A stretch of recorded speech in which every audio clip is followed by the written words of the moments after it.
बंदी छोड़ सतगुरु रामपाल जी परमेश्वर जी की जय हो।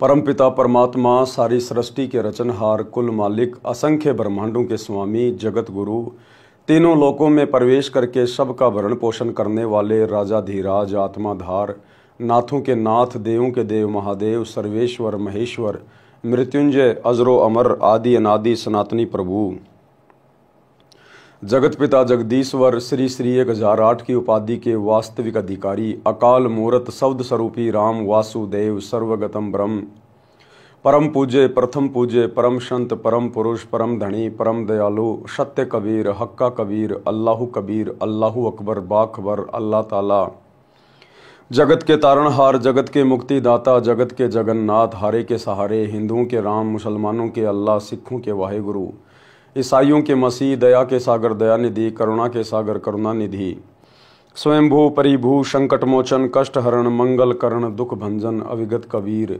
निर्विकार निर्विषम परमात्मा, अलय अलेख सतगुरु, आदि अनादि सतगुरु, असली मर्यादा पुरुषोत्तम, असली राम, असली कृष्ण, असली घनश्याम, असली मुरारी, राजाओं के राजा, महाराजाओं के महाराजा, शहंशाहों के शहंशाह, सम्राटों के सम्राट, भगवानों के भगवान, अल्लाहों के अल्लाह, प्रभुओं के प्रभु, मसीहाओं के मसीह, सच्चे वाहिगुरु, बाबाओं के बाबा, पीरों के पीर, सेठों के सेठ, जगत सेठ, सावड़सा सेठ, सर्वगुण संपन्न, अनंत कोटि कलाओं के स्वामी, अनंत कोटि ब्रह्मांडों के नायक, योगियों में महायोगी, ध्यानियों में महाध्यानी, सिद्धों में परम सिद्ध, ज्ञानियों में तत्व ज्ञानी, ब्रह्म ज्ञानी, महाज्ञानी, परम ज्ञानी, सर्वश्रेष्ठ ज्ञानी, विज्ञानी, युवा कबीर, समरथ कबीर, असमवात, अमित ओजा, सच्चे रहनुमा, करीम अल्लाह, सुभान अल्लाह, दुनिया के अंतिम पैगंबर, 8 सितंबर 1951 से गांव धनाना, जिला सोनीपत, हरियाणा, भारतवर्ष की पावन भूमि पे प्रकट रियल कल की भगवान श्री नारायण साकार हरि, श्री बाबा साहेब,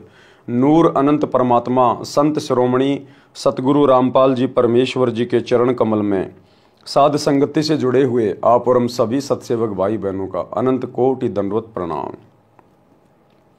सत्साई भाई और बहनों, दया परम पिता परमेश्वर जी की, सारी सृष्टि के रचयिता की, सतगुरु रामपाल जी भगवान की, जिनके शुभ आशीर्वाद से, विशेष आशीर्वाद से, उन्हीं के कर कमल से लिखित पवित्र पुस्तक जीने की राह के ऊपर वीडियो बनाने की श्रृंखला जारी है। इसी श्रृंखला में आज हमारा ये 20वें नंबर का वीडियो है। प्रत्येक वीडियो में गुरुदेव भगवान के आशीर्वाद से हमें अध्यात्म के विषय में, भक्ति मार्ग के विषय में, सत भक्ति के विषय में, एक भगत में क्या गुण होने चाहिए, सतगुरु को भगत ने किस दृष्टि से देखना चाहिए, कैसे भक्ति मार्ग पर सफलता प्राप्त होगी, गुरु के साथ कैसा व्यवहार करना चाहिए, आम समाज में हमें कैसे रहना चाहिए, इन तमाम बातों की जानकारी हो रही है और ये तमाम बातें हमारा विश्वास भक्ति मार्ग पर दृढ़ करती जा रही हैं। तो आज की वीडियो में हमें गुरुदेव भगवान समझा रहे हैं कि जो काल का जीव होता है, जो काल प्रेरित आत्मा होती है, जिसके संस्कार बिगड़े हुए होते हैं, वो आत्मा सतगुरु के ज्ञान को स्वीकार नहीं करती है। किसी के कहने से, सुनने से अगर नाम दीक्षा भी ले लेगा तो वो सतगुरु के वचन निभा नहीं पाएगा। तो चलिए आगे बढ़ते हैं गुरुदेव के कर कमल से लिखित पवित्र पुस्तक जीने की राह, वीडियो नंबर 20, पेज नंबर 152। काल का जीव सतगुरु का ज्ञान नहीं मानता। कोयल काग का उदाहरण, ये बात समझाने के लिए गुरुदेव भगवान हमें कोयल और कव्वे का उदाहरण दे रहे हैं। कोयल पक्षी कभी अपना अलग से घोंसला बनाकर अंडे पैदा नहीं करती।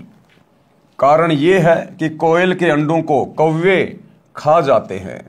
इसलिए कोयल को ऐसी नीति याद आई कि जिससे उसके अंडों को हानि न हो सके। ये कोयल है परमात्मा कबीर जी, सतगुरु रामपाल जी, और ये कौवा है काल, 21 ब्रह्मांड का स्वामी। परमात्मा अपने सत भक्तों की अलग से पहचान नहीं होने देता।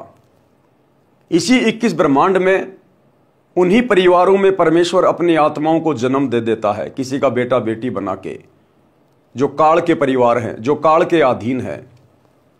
उसी परिवार में परमात्मा भी अपनी हंस आत्माएं उनके बेटा बेटी के रूप में भेज देते हैं। इसलिए कोयल को ऐसी नीति याद आई जिससे उसके अंडों को हानि न हो सके। कोयल जब अंडे उत्पन्न करती है तो वह ध्यान रखती है कि कहां पर कौवी यानी फीमेल क्रो ने अपने घोंसले में अंडे उत्पन्न कर रखे हैं।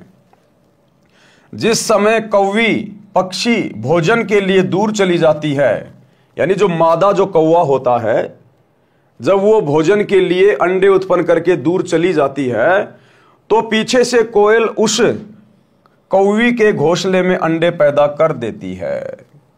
यानी सतगुरु रामपाल जी भगवान, ये कबीर परमात्मा इस काल के साथ आंख मिचोली खेलते हुए अपनी हंस आत्माओं को भी उन्हीं परिवारों में बेटा बेटी के रूप में पैदा कर देते हैं और दूर पेड़ पर बैठ जाती है या आसपास रहेगी।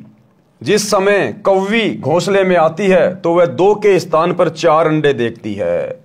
वो कोयल क्या करेगी, उस मादा कौवी के घोंसले में अपने अंडे उत्पन्न करके वही आसपास रहती है या दूर पेड़ पे बैठ के उनको देखती रहती है। इसी प्रकार नाम उपदेश से पहले परमात्मा अपनी आत्माओं के साथ ही रहते हैं। परमेश्वर कबीर जी, सतगुरु रामपाल जी भगवान जी, जिन अपनी अच्छी अंश आत्माओं को, जिनको आगे चलकर अपनी शरण में लेना होता है, इसी काल के परिवार में परमात्मा उनको भेज देते हैं। और उस परिवार में जब वो हंस आत्मा उत्पन्न हो जाती है किसी के बेटा बेटी के रूप में, तो परमात्मा शुरू से ही उसके साथ रहते हैं। गुरुदेव भगवान बचपन से ही उस अपनी प्यारी आत्मा के साथ में रहते हैं, उसे हर प्रकार की आपदाओं से, संकट से, बीमारियों से, परेशानियों से बचाते रहते हैं। तो वो कोयल उस कौवी के घोंसले में अंडे पैदा करके आसपास रहती है और ध्यान रखती है। जिस समय कौवी घोंसले में आती है तो वह 2 के स्थान पर 4 अंडे देखती है। वह नहीं पहचान पाती कि तेरे अंडे कौन से हैं, अन्य के कौन से हैं, इसलिए वह चारों अंडों को पोषण करके बच्चे निकाल देती है। कोयल भी आसपास रहती है। अब कोयल भी अपने बच्चों को नहीं पहचानती है।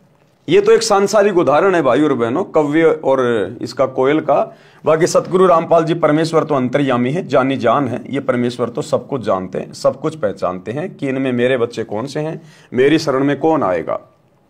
अब कोयल भी अपने बच्चों को नहीं पहचानती है, क्योंकि सब बच्चों का एक जैसा रंग, काला रंग होता है। जिस समय बच्चे उड़ने लगते हैं तब कोयल निकट के अन्य पेड़ पर बैठकर कुहू कुहू की आवाज लगाती है। फिर ये कबीर भगवान सतगुरु रामपाल जी संत रूप में आकर और अपने सत्संग की आवाज लगाना शुरू करते हैं। टीवी के माध्यम से, ज्ञान गंगा पुस्तक के माध्यम से, या अन्य ऑडियो वीडियो के माध्यम से, या किसी अन्य भगत भाई बहन के माध्यम से परमात्मा फिर उस आत्मा तक अपनी जानकारी पहुंचाते हैं, अपनी आवाज वहां तक भेजते हैं। तब कोयल निकट के अन्य वृक्ष पर बैठकर कुहू कुहू की आवाज लगाती है। कोयल की बोली कोयल के बच्चों को प्रभावित करती है। कौवे वाले मस्त रहते हैं। यानी एक परिवार में मान लीजिए 5 मेंबर हैं, और जब सतगुरु रामपाल जी के सत्संग सुनने की बात आती है, उनकी पुस्तक पढ़ने की बात आती है, तो उनमें से 2 बड़ी आसानी से सतगुरु के ज्ञान को समझ जाते हैं, पहचान जाते हैं, और बाकी मेंबर नहीं मानते, बार बार कहने पर भी नहीं मानते। तो जो नहीं मान रहे हैं वो तो हैं कौवे के बच्चे, यानी वो काल प्रेरित आत्मा है। और जो तुरंत सत्संग सुनकर या कोई पुस्तक पढ़कर अंदर से जागृत हो जाते हैं कि भैया सत्संग लेना बहुत जरूरी है, नहीं तो बात बिगड़ जाएगी, तुरंत वो नाम दीक्षा के लिए दौड़ पड़ते हैं। तो वो हैं कोयल के बच्चे, कबीर भगवान के बच्चे, सतगुरु रामपाल जी की आत्मा। कोयल की बोली कोयल के बच्चों को प्रभावित करती है। कौवे वाले मस्त रहते हैं। कोयल की आवाज सुनकर कोयल के बच्चे उड़कर कोयल की ओर चल पड़ते हैं। कोयल कुहू कुहू करती हुई दूर निकल जाती है। साथ ही कोयल के बच्चे भी आवाज से प्रभावित हुए कोयल के पीछे पीछे दूर चले जाते हैं। कौवी विचार करती है कि ये तो गए सो गए, जो घोंसले में हैं उनको संभालती हूं कि कहीं कोई पक्षी हानि ना कर दे। ये विचार करके कौवी लौट आती है। इस प्रकार कोयल के बच्चे अपने कुल परिवार में मिल जाते हैं। जब वो मादा कौवी देखती है कि ये बच्चे तो गए सो गए, वो पीछे जो घोंसले में मेरे और बच्चे हैं कहीं उनको कोई पक्षी हानि ना कर दे, वो फिर वापस आ जाती है, कोयल के बच्चों का पीछा छोड़ देती है।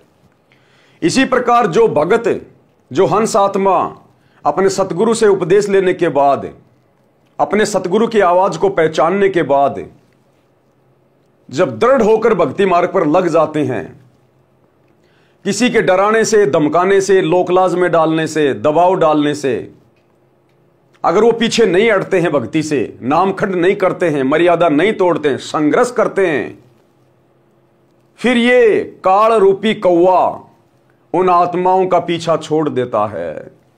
थोड़ी देर तो वो कौवी दौड़ती है पीछे पीछे कि मेरे बच्चे गए, मेरे बच्चे गए। तो शुरुआत में तो भगत के पीछे काल लगेगा कि गए गए, मेरा भोजन गया, मेरा भोजन गया। लेकिन वो कोयल के बच्चे पीछे मुड़ के नहीं देखते, वो अपनी मां की आवाज के पीछे पीछे उड़ते ही रहते हैं। तो जब सतगुरु का भगत अपने सतगुरु के ज्ञान को आधार बनाकर अपने आत्म कल्याण के लिए संघर्ष करता ही रहेगा, झुकेगा नहीं, टूटेगा नहीं, मर्यादा खंडित नहीं करेगा, चाहे घर छोड़ना पड़े, चाहे समाज छोड़ना पड़े, फिर वो कौवा, फिर वो मादा कौवा फिर उस भगत का पीछा छोड़ देती है और सोचता है कि पीछे जो मेरे बच्चे हैं कहीं उनको हानि ना हो जाए, उनको संभालता हूं। तो इस प्रकार हम भगत भाई बहनों ने सतगुरु के भक्ति मार्ग पर दृढ़ता के साथ लगना है, ताकि हमारे संघर्ष को देखकर, हमारे दृढ़ निश्चय को देखकर ये काल हमारा फिर पीछा छोड़ दे, अर्थात हमें दुखी करना, परेशान करना फिर ये बंद कर दे। तो जब घर परिवार वाले देख लेते हैं, समाज वाले देख लेते हैं, रिश्तेदार देख लेते हैं कि भैया ये मानने वाला नहीं है, इसको चाहे कितना कूट लो, कितना पीट लो, कितना धमका लो, कितना कुछ कह लो, ये मानने वाला नहीं है, ये तो बाबा रामपाल का पक्का भगत है, फिर वो घर परिवार रिश्तेदार वाले वो सब हमारा पीछा छोड़ देते हैं कि मरने दो इसको, जो करे वो करने दो, बाढ़ में जाए। तो जो संघर्ष करेगा सतगुरु उसी के साथ रहेगा और काल उसी का पीछा छोड़ेगा। जो दो नाव की सवारी में रहेगा, भक्ति भी करना चाहेगा और रिश्तेदारों को भी खुश रखना चाहेगा, उनकी ब्याह शादी में जाके, छोटे मोटे कार्यों में जाके, उनकी परंपराओं में शामिल होके, तो दो नाव की सवारी वाला कभी भी अपनी मंजिल को प्राप्त नहीं करेगा, ना घर का, ना घाट का, धोबी का कुत्ता बन के रह जाएगा। यह विचार करके वो कवि लौट आती है। इस प्रकार कोयल के बच्चे अपने कुल परिवार में मिल जाते हैं और फिर वो दृढ़ भगत अंत में भक्ति सफल करके अपने शतलोक में चला जाता है परमानेंट सुख भोगने के लिए। परमेश्वर कबीर जी ने धर्मदास को समझाया है कि हे धर्मदास, तेरा पुत्र नारायण दास काग यानी काल का बच्चा है, उसके ऊपर मेरे प्रवचनों का प्रभाव नहीं पड़ा। आप दयाल करुणामय सत्य पुरुष के अंश हो। अब कबीर परमात्मा ने धर्मदास से कहा कि धर्मदास, तेरा जो बेटा है ना नारायण दास, वो काल की आत्मा है और तुम हो मेरे बच्चे, तुम सत्य पुरुष के अंश हो। आपके ऊपर मेरी प्रत्येक वाणी का प्रभाव हुआ और आप खींचे चले आए। काल के अंश नारायण दास पर कोई असर नहीं हुआ। यही कहानी प्रत्येक परिवार में घटित होती है। जो अंकुरी हंस यानी पूर्व जन्म के भक्ति संस्कारी, जो किसी जन्म में सतगुरु कबीर जी के सत्य कबीर पंथ में दीक्षित हुए थे परंतु मुक्त नहीं हो सके। अब देखो भाई और बहनों, बात आती है पिछली पीढ़ी पे। क्या कह रहे हैं गुरुदेव? जो किसी जन्म में सतगुरु कबीर जी के सत्य कबीर पंथ में, तो सत्य कबीर पंथ तो मेरे भाई कलयुग की पिछली पीढ़ी में शुरू होता है। ये सत्य कबीर पंथ, वास्तविक कबीर पंथ, जहां पूरी भक्ति का आपको ट्रीटमेंट दिया जाता है, ये तो कलयुग की पिछली पीढ़ी में शुरू होता है। यानी कलयुग की पिछली पीढ़ी में ही हम भगत आत्माएं अपने सतगुरु से अपना हाथ छुड़वा लेती हैं, काल के जाल में रह जाते हैं। फिर ये परमात्मा उन्हीं आत्माओं को बार बार काल के हाथ से वापस खींचता है। फिर ये परमात्मा उन आत्माओं को अपनी शरण में लेता है, कलयुग की पिछली पीढ़ी तक लाने का प्रयास करता है। तो जो इस प्रकार की अंकुरी हंस आत्मा होती हैं, जो किसी पिछले युग में, किसी जन्म में इसी कबीर परमात्मा सतगुरु रामपाल जी भगवान की शरण में रह चुकी होती हैं, ये परमात्मा उन्हीं आत्माओं को फिर से मौका देता है और वो आत्माएं तुरंत अपने पिता की बात को जान जाती है, समझ जाती है, पहचान जाती है, तुरंत वो भक्ति को स्वीकार कर लेते हैं। हंस यानी पूर्व जन्म के भक्ति संस्कारी, जो किसी जन्म में सतगुरु कबीर जी के सत्य कबीर पंथ में दीक्षित हुए थे परंतु मुक्त नहीं हो सके, मोक्ष नहीं करवा पाए। वे किसी परिवार में जन्मे हैं, सतगुरु की कबीर की वाणी सुनते ही तड़प जाते हैं। आज हम किसकी वाणी सुनकर तड़पे? सतगुरु कबीर की वाणी, सतगुरु रामपाल जी भगवान की वाणी। क्योंकि सत्संग किसने की अपने मुख कमल से? सतगुरु रामपाल जी ने। तो रियल कबीर वाणी कौन सी है? सतगुरु के सत्संग। तो रियल कबीर कौन हुए? सतगुरु रामपाल जी भगवान। सतगुरु की, कबीर जी की वाणी सुनते ही तड़प जाते हैं, आकर्षित होकर दीक्षा प्राप्त करके शिष्य बनकर अपना कल्याण कराते हैं। उसी परिवार में कुछ ऐसे भी होते हैं जो बिल्कुल नहीं मानते, अन्य जो दीक्षित सदस्य हैं उनका भी विरोध तथा मजाक करते हैं। वे काल के अंश हैं, वे भी नारायण दास की तरह काल के दूतों द्वारा प्रचलित साधना ही करते हैं। पृष्ठ 161 अनुराग सागर का सारांश। कबीर परमात्मा ने कहा कि हे धर्मदास, जिस प्रकार सूरवीर तथा कोयल के बच्चे चलने के पश्चात पीछे नहीं मुड़ते, जिस प्रकार सूरवीर यानी योद्धा रण के मैदान में कभी पीछे नहीं हटता, एक बार आगे बढ़ गया तो मरना मंजूर, पीछे कदम नहीं हटाएगा, पीठ नहीं दिखाएगा। और कोयल के बच्चे एक बार अपनी मां की आवाज को सुनकर यदि घोंसले से उड़ गए तो पीछे मुड़ के नहीं देखते। इसी प्रकार सूरवीर, कोयल के बच्चे और संत यानी भगत, ये कभी पीछे पैर नहीं हटाते, कभी पीछे पैर नहीं हटाते। कबीर परमात्मा ने कहा कि हे धर्मदास, जिस प्रकार सूरवीर तथा कोयल के बच्चे चलने के पश्चात पीछे नहीं मुड़ते, इस प्रकार यदि कोई मेरी शरण में इस प्रकार दौड़कर सब बाधाओं को तोड़कर परिवार का मोह छोड़कर मिलता है तो उसकी 101 पीढ़ियों को पार कर दूंगा। कबीर, भगत बीज होवे जो हंसा, यानी जो अधिकारी भगत होगा, जो परमात्मा का अधिकारी अंकुरी हंस होता है, भक्ति बीज होता है। कबीर, भक्ति बीज होवे जो हंसा, तारू तास के 71 वंशा, 71 यानी 101 पीढ़ी परमात्मा उसकी पार कर देता है, यानी उनको भक्ति का अधिकारी बना देता परमात्मा। दृढ़ होकर लगा वो एक भगत और पीढ़ियों का उद्धार करवा दिया 101 का। कितना पुण्य लेके जाएगा, कितना भक्ति धन लेके जाएगा।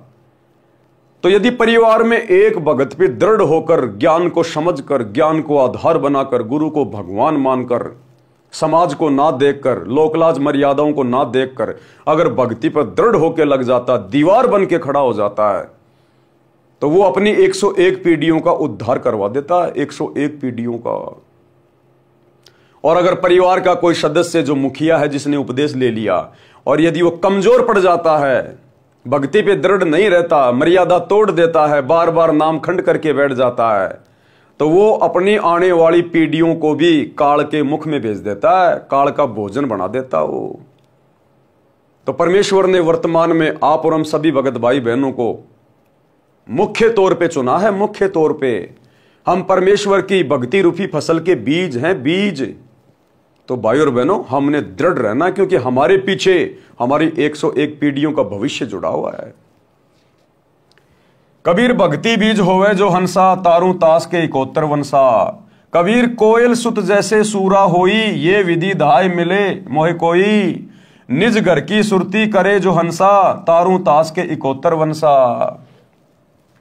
हंस यानी भगत के लक्षण। अब भक्ति मार्ग पर आने के बाद में भगत के अंदर क्या क्या लक्षण होने चाहिए, तब कहीं जाकर उसकी भक्ति सफलता की ओर आगे बढ़ेगी। अगर सतगुरु से उपदेश भी ले लिया, भगत भी कहला रहा है और वो ही जगत भाव में चल रहा है, कोई परिवर्तन विशेष उसके अंदर नहीं आया है, तो वो खुद भी अपना सत्यानाश कर रहा है और अपने गुरु के मिशन को भी नरक में लेके जा रहा है। काग जैसी गंदी वृत्ति को त्याग देता है। जो हंस होता है, जो सच्चा भगत होता है, वो काग जैसी गंदी वृत्ति को त्याग देता है। काग क्या करता है? काग गंदी वस्तुएं खाता है, टट्टी खाता है, गोबर खाता है, कीड़े मकोड़े खाता है, मांस खाता है। तो जो गंदी वृत्ति का व्यक्ति होता है वो सच्चा भगत नहीं बन सकता, नेक भगत नहीं बन सकता। वो गंदा भगत नाम लेने के बाद भी राजनीति भी करेगा, समाज से यारी दोस्ती भी निभाएगा, किसी के आरक्षण में जाके बैठ जाएगा बिरानी आग में, गुंडों की सीबीआई जांच भी करवा देगा, जाटों की धर्मशाला भी बनवा देगा, हैं दनाना गांव के लिए स्टेडियम भी बनवा देगा, आश्रमों में हॉस्पिटल भी खुलवा देगा, दुनिया भर की ड्रामेबाजी भी करेगा, राजनेताओं की रैली में भी धक्का खाता फिरेगा और अपने आप को भगत भी कहलाएगा। तो परमात्मा कहते हैं जो काग जैसी गंदी वृत्ति के होते हैं, काग जैसी गंदी वृत्ति को त्याग देता है कौन? जो सच्चा भगत होता है। तो वह हंस यानी भगत बनता है। काग निज स्वार्थ पूर्ति के लिए दूसरों का अहित करता है।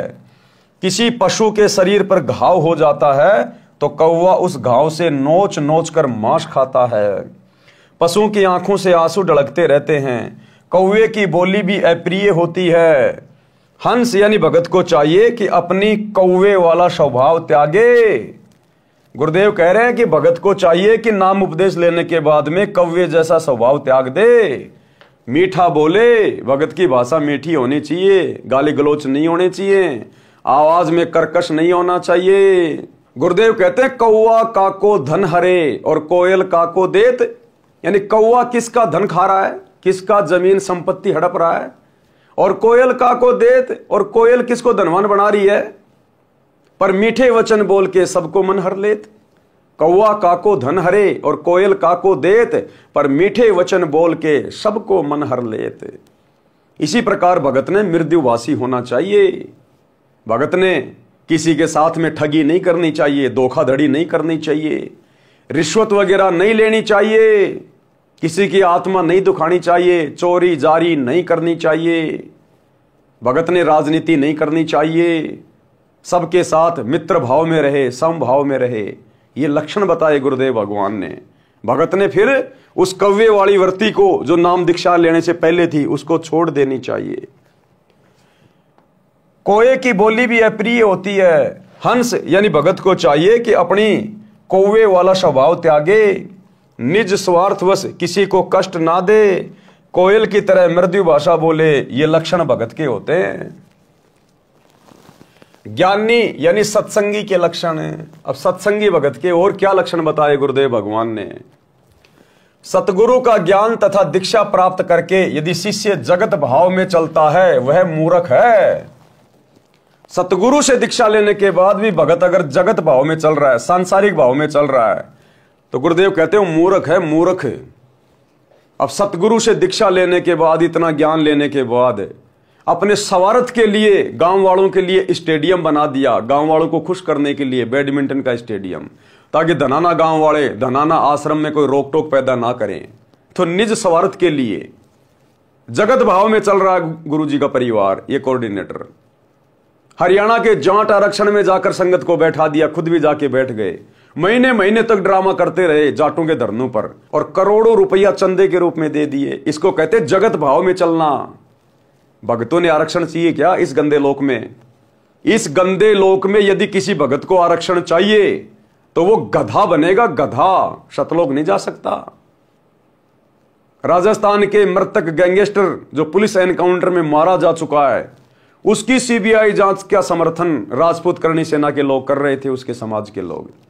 जबरदस्ती सतगुरु रामपाल जी के भक्तों को सतगुरु रामपाल जी के काल प्रेरित परिवार ने जलती हुई आग में बैठा दिया। ये होता है जगत भाव में चलना। बेवजह गोहाना जाट धर्मशाला का 5वां फ्लोर गुरुदेव के दोनों लड़कों ने बनवाने का ठेका ले लिया 1 करोड़ रुपए की लागत से। संगत का ज्योति पाठ का पैसा कुएं में डाल दिया, आग में झोंक दिया। इसको कहते हैं जगत भाव में चलना।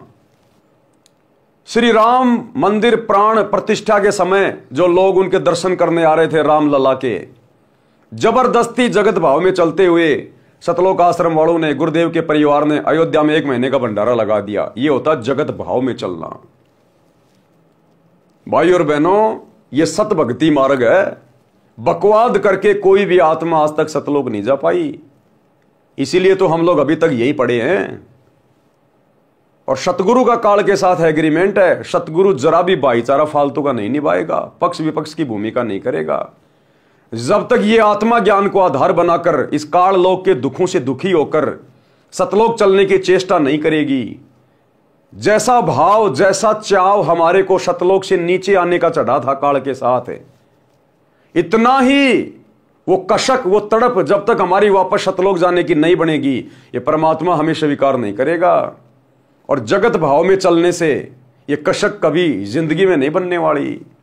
तो जो कार्य वर्तमान में गुरुदेव की गैर हाजिरी में 2014 बरवाला कांड के बाद गुरुदेव का परिवार कर रहा है, कोऑर्डिनेटर कर रहे हैं, लाखों की संगत उनके पीछे मूर्ख होकर कर रही है, ये जगत भाव वाले कार्य हैं। ऐसे कुकर्म करने से, ऐसी बकवादों में पड़ने से लाख जन्म भी सतलोक नहीं मिल सकता। तो क्या कह रहे हैं गुरुदेव, सतगुरु का ज्ञान तथा दीक्षा प्राप्त करके यदि शिष्य जगत भाव में चलता है तो वो मूर्ख है, वह भक्ति लाभ से वंचित रह जाता है। कौन सा भक्ति लाभ? मोक्ष। वह भक्ति में आगे नहीं बढ़ पाते, उसी समय उनका कनेक्शन सतगुरु से कट जाता है, फुल स्टॉप लग जाता है। भले वो माला करते रहो, आरती करते रहो, आश्रमों में आते रहो, जाते रहो, लड्डू जलेबी खाते रहो, लेकिन फुल स्टॉप लग जाता है। फिर वे सार शब्द प्राप्ति के योग्य नहीं बन पाते। इसीलिए तो सतगुरु ने अभी तक किसी को सार शब्द नहीं दिया। ये सार शब्द भक्तों को वो ही दे रहे हैं जो जगत भाव में चल रहे हैं। यानी वर्तमान में भगत ही भक्तों को सार शब्द दे रहे हैं, सतगुरु नहीं दे रहा किसी को। सतगुरु तो सार शब्द के योग्य बनाने के लिए 2014 बरवाला कांड के बाद से परीक्षा ले रहा है। और भैया परीक्षा के समय में पढ़ाई नहीं होती, परीक्षा के समय में पढ़ाई नहीं होती, नए एडमिशन नहीं होते। तो ये तो अपने धार्मिक धंधे के लिए सतलोक आश्रम खोले जा रहे जगह जगह। गुरुदेव कह रहे शिष्य जब तक उपदेश लेने के बाद जगत भाव में चलेगा वो सार शब्द के योग्य नहीं बनता। तो 2014 बरवाला कांड के बाद से पूरी की पूरी संगत जो सतलोक आश्रमों से जुड़ी हुई है ये जगत भाव में तो चल रही है, भक्ति भाव है कहां इनके पास है। तो कौन सा सार नाम मिल रहा है इनको? फर्जी सार नाम, फर्जी सार शब्द।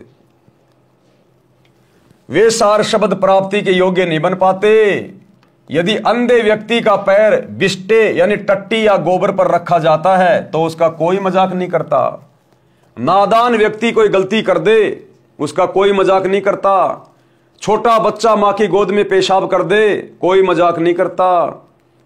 लेकिन ज्ञान प्राप्त करने के बाद, समझदार बनने के बाद, सतगुरु से उपदेश लेने के बाद शिष्य यदि जगत भाव में चलता है, बकवाद करता है, गंदी राजनीति करता है, समाज के साथ में यारी दोस्ती निभाता है, उसके बाद वो आत्मा सतगुरु की नजरों में गिर जाती है, समाज में हंसी का पात्र बनता है, हंसी का पात्र। यदि अंधे व्यक्ति का पैर बिष्टे यानी टट्टी या गोबर पर रखा जाता है तो उसका कोई मजाक नहीं करता, कोई उसकी हंसी नहीं करता। यदि आंखों वाला यानी भगत कुठोर गलत स्थान पर जाता है, पर नारी गमन, चोरी करना, मर्यादा तोड़ना, अब मर्यादा तोड़ने में सारे काम आ गए। अयोध्या में जाके भंडारा करना, जाटों का आरक्षण, गुंडों की सीबीआई जांच, जाटों की धर्मशाला, धनाना में हॉस्पिटल बनाना, स्टेडियम बनाना, ये दुनिया भर के पाखंड करना, ये सब मर्यादा तोड़ने के अंतर्गत आते हैं। पर नारी गमन, चोरी करना, मर्यादा तोड़ना, वर्जित वस्तु तथा साधना का प्रयोग करना कुठोर कहा जाता है, तो निंदा का पात्र होता है। आने वाले समय में भक्ति इतिहास में गुरुदेव के बेटा बेटी, भाई बंधु, रिश्तेदार, ये कोऑर्डिनेटर, ये सब निंदा के पात्र बनेंगे, निंदा के पात्र। क्योंकि आने वाले समय में पूरी पृथ्वी पर इसी परमेश्वर का ज्ञान और इसी की मर्यादा होंगी। उस समय ये जो यादगार इन्होंने जो बनवा दिए हैं गुरुदेव की गैर हाजिरी में जगत भाव में चलते हुए, ये धनाना में स्टेडियम बना दिया, यादगार बना दी कि आने वाला भगत समाज हमारे को कुठोर दृष्टि से देखे कि रे गधो, सतगुरु के परिवार में जन्म लेने के बाद भी तुम सतगुरु के मोटे मोटे नियम भी नहीं समझ पाए। सतगुरु ने तो प्रथम नाम दीक्षा के समय बता दिया कि भक्तों ने ताश भी नहीं खेलनी, कोई गेम नहीं खेलना, सहयोग नहीं करना, और तुमने ये 1 करोड़ रुपए का स्टेडियम बनवा दिया धनाना वालों के लिए, तो वो निंदा के पात्र बनेंगे। ये सात संगति के माध्यम से जो वीडियो बन रहे हैं, जो इनके कुकर्मों को दिखा रहे हैं, इन वीडियो को देख देख कर, इनके जगत भाव वाले कुकर्मों को देखकर आने वाला भगत समाज इनको निंदा की दृष्टि से देखेगा, निंदा की दृष्टि से कि तुमसे बड़ा मूर्ख तो कोई धरती पे है ही नहीं।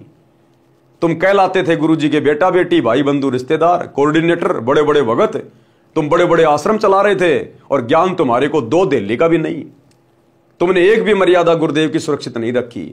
तो आने वाले समय में यही गुरु का काल प्रेरित परिवार समाज में निंदा का पात्र बनेगा जब गुरु जी का ज्ञान पूरी पृथ्वी पर होगा।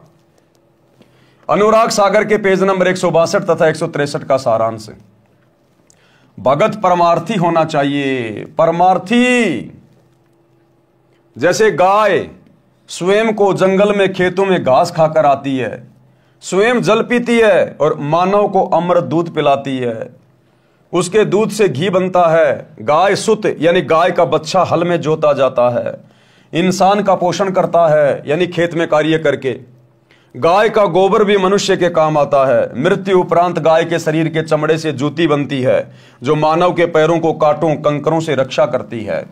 मानव जन्म प्राप्त प्राणी परमार्थ ना करके भक्ति से वंचित रहकर पाप करने में अनमोल जीवन नष्ट कर जाता है। मांसाहारी नर राक्षस की तरह गाय को मारकर उसके मांस को खा जाता है, वह महापाप का भागी बनता है। इस संबंध की परमेश्वर कबीर जी की निमन वाणी पढ़ें।